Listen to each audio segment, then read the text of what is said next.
ओम साई राम। अध्याय 25। दामू अन्ना का सार, अहमदनगर के रुई और अनाज के सौदे, आम लीला, प्रार्थना, प्राकथन। जो अकारण ही सभी पर दया करते हैं तथा समस्त प्राणियों के जीवन व आश्रयदाता हैं, जो परब्रह्म के पूर्ण अवतार हैं, ऐसे अहेतुक दया सिंधु और महान योगीराज के चरणों में साष्टांग प्रणाम कर हम यह अध्याय आरंभ करते हैं। श्री साईं बाबा की जय हो। बेसंत चूड़ामणि। समस्त शुभ कर्मों के की उद्गम स्थान और हमारे आत्मराम तथा भक्तों के आश्रयदाता हैं। हम उन साईनाथ की चरण वंदना करते हैं जिन्होंने अपने जीवन का अंतिम ध्येय प्राप्त कर लिया है। श्री साईं बाबा अनिर्वचनीय प्रेम स्वरूप हैं। हमें तो केवल उनके चरण कमलों की दृढ़ भक्ति ही रखनी चाहिए। जब भक्त का विश्वास दृढ़ और भक्ति परिपक्व हो जाती है तो उसका मनोरथ भी शीघ्र ही सफल हो जाता है। जब हेमाड़ पंथ को सच्चरित और साईं लीला की रचने की तीव्र उत्कंठा हुई तो बाबा ने तुरंत ही वह पूर्ण कर दी। जब उन्हें स्मृत पत्र इत्यादि रखने की आज्ञा हुई तो हेमाड़ पंथ ने स्फूर्ति, बुद्धिमत्ता, शक्ति तथा कार्य करने की क्षमता स्वयं ही आ गई। वे कहते हैं कि मैं इस कार्य में सर्वदा योग्य होते हुए भी श्री साईं बाबा के शुभ आशीर्वाद से इस कठिन कार्य को पूर्ण करने में समर्थ हो सका।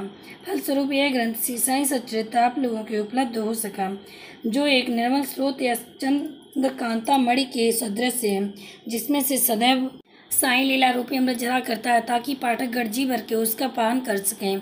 जब भक्त पूर्ण अंतःकरण से श्री साईं बाबा की भक्ति करने लगता है तो बाबा उसके समस्त कष्टों तथा दुर्भाग्यों को दूर कर स्वयं उसकी रक्षा करने लगते हैं। अहमदनगर के श्री दामोदर सावलराम रासनेन कासार की निम्नलिखित कथा उपयुक्त कथा की पुष्ट कराती है। दामू अन्ना। पाठकों को स्मरण होगा कि इन महाशय का प्रसंग 6ठे अध्याय में शिरडी के रामनवमी उत्सव के प्रसंग में आ चुका है। ये लगभग 1895 में शिरडी पधारे थे, जबकि रामनवमी उत्सव का प्रारंभ ही हुआ था, और उसी समय जब वे एक जरीदार बढ़िया ध्वज इस अवसर पर भेंट करते तथा वहाँ एकत्रित गरीब भिक्षुकों को भोजनाद कराया करते थे। दामू अन्ना के सौदे। रुई का सौदा। दामू अन्ना को बम्बई से उनके एक मित्र ने पत्र लिखा कि उनके साथ साझेदारी का रुई का सौदा करना चाहते हैं, जिसमें लगभग 2 लाख रुपए का लाभ होने की आशा है। सन 1936 में नरसिंह स्वामी को दिए गए एक वक्तव्य में दामू अन्ना ने बताया कि रुई के सौदे का यह प्रस्ताव बम्बई के एक दलाल ने उनसे किया था, जो कि साझेदारी से हाथ खींचकर मुझ पर ही सारा भार छोड़ने वाला था। दलाल ने लिखा था कि धंधा अति उत्तम है और हानि की कोई आशंका नहीं है। ऐसे स्वर्णिम अवसर को हाथ से न खोने चाहिए।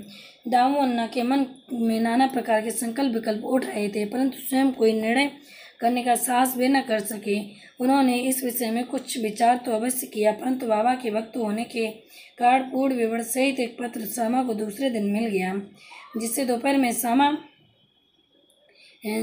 मस्जिद में जाकर उन्होंने बाबा के समक्ष रख दिया। सामा से बाबा ने पत्र के संबंध में पूछताछ की। सामा ने उनसे कहा, अहमदनगर के दामू अन्ना का सार आपसे कुछ आज्ञा प्राप्त करने की प्रार्थना कर रहे हैं।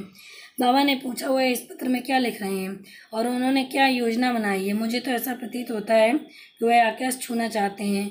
उसे जो कुछ भगवत कृपा से प्राप्त है उसमें वह संतुष्ट नहीं है। अच्छा, पत्र पढ़कर सुनाओ। सामा ने कहा, जो कुछ अभी आपने कहा है वही तो इस पत्र में लिखा हुआ है। हे देव, आप यहाँ शांत और स्थिर बैठकर भी भक्तों को उद्विग्न कर देते हैं, और जब वे शांत हो जाते हैं तो आप उन्हें आकर्षित कर किसी को प्रत्यक्ष तो किसी को पत्रों द्वारा यहाँ खींच लाते हैं। जब आपको पत्र का आशय विदित ही है तो फिर मुझे पढ़ने के लिए क्यों विवश कर रहे हो। बाबा कहने लगे, सामा तुम तो पत्र पढ़ो, मैं तो ऐसी अनापशना भक्ता हूँ, मुझ पर कौन विश्वास करता है।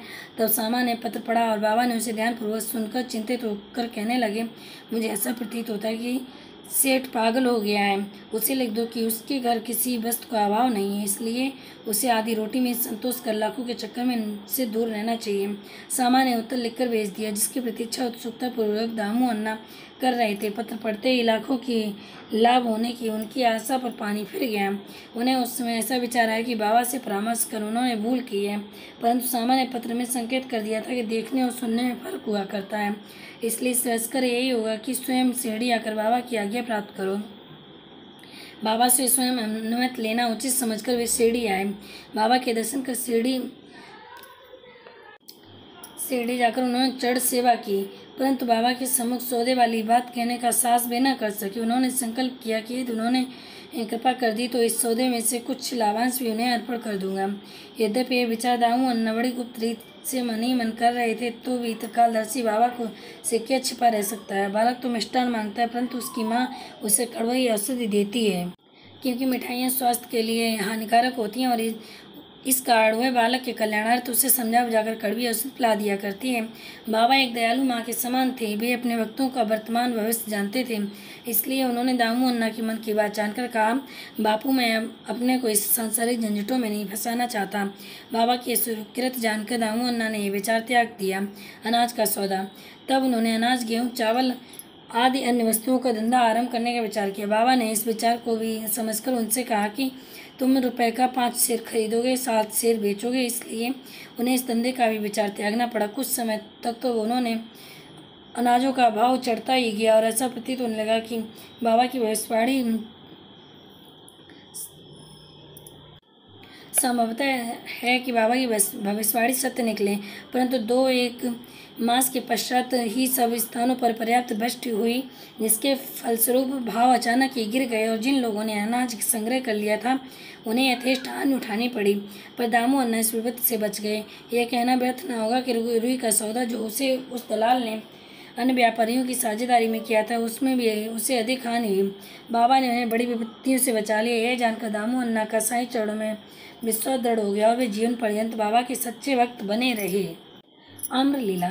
एक बार गोवा के एक मामलदार, जिनका नाम राले था, लगभग 300 आमों का एक पार्सल सामा के नाम सीढ़ी भेजा।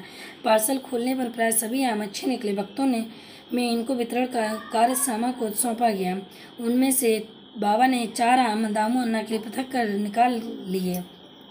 दामू अन्ना की 3 स्त्रियां थीं, परंतु अपने दिए वक्तव्य में उन्होंने बतलाया कि उनकी 2 स्त्रियां हैं, वे संतानहीन थे। इस कारण उन्होंने अनेक ज्योतिषियों से इसका समाधान कराया और स्वयं भी ज्योतिष शास्त्र का थोड़ा सा अध्ययन कर ज्ञात कर लिया था कि जन्म कुंडली में एक पाप ग्रह स्थित होने के कारण उन्हें इस जीवन में संतान का सुख नहीं मिलेगा। परंतु तो बाबा के प्रति उनकी अटल श्रद्धा थी। पार्सल मिलने के 2 घंटे के पश्चात वे पूजनार्थ मस्जिद में आए। उन्हें देखकर बाबा कहने लगे कि लोग आमों के चक्कर काट रहे हैं, परंतु ये तो दामू के हैं, जिसके हैं उन्हें ही खाने दो और मरने दो। इन शब्दों को सुनकर दामू अन्ना के हृदय पर वज्रघात सा हुआ, परंतु महलसापति ने उन्हें समझाया कि इस मृत्यु शब्द का अर्थ अहंकार के विनाश से है और बाबा के चरणों की कृपा से तो वे आशीर्वाद स्वरूप ही है। तब वे आम खाने को तैयार हो गए और इस पर बाबा ने कहा कि वे तुम न खाओ, उन्हें अपनी छोटी स्त्री को खाने को दो। इन आमों के प्रभाव से उन्हें 4 पुत्र और 4 पुत्रियां उत्पन्न होंगी। यह आज्ञा सिरोधार्य कर उन्होंने वे आम ले जाकर अपनी छोटी स्त्री को दिए। धन्य श्री साईं बाबा की लीला, जिन्होंने भाग्य विधान पलट कर उन्हें संतान सुख दिया। बाबा की स्वेच्छा से दिए हुए वचन सत्य हुए, ज्योतिषी के नहीं। बाबा के जीवन काल में उनके शब्दों ने लोगों में अधिक विश्वास और महिमा स्थापित की, परंतु महान आश्चर्य कि उनके समाधिस्थ होने के उपरांत ही उनका प्रभाव पूर्वत ही है।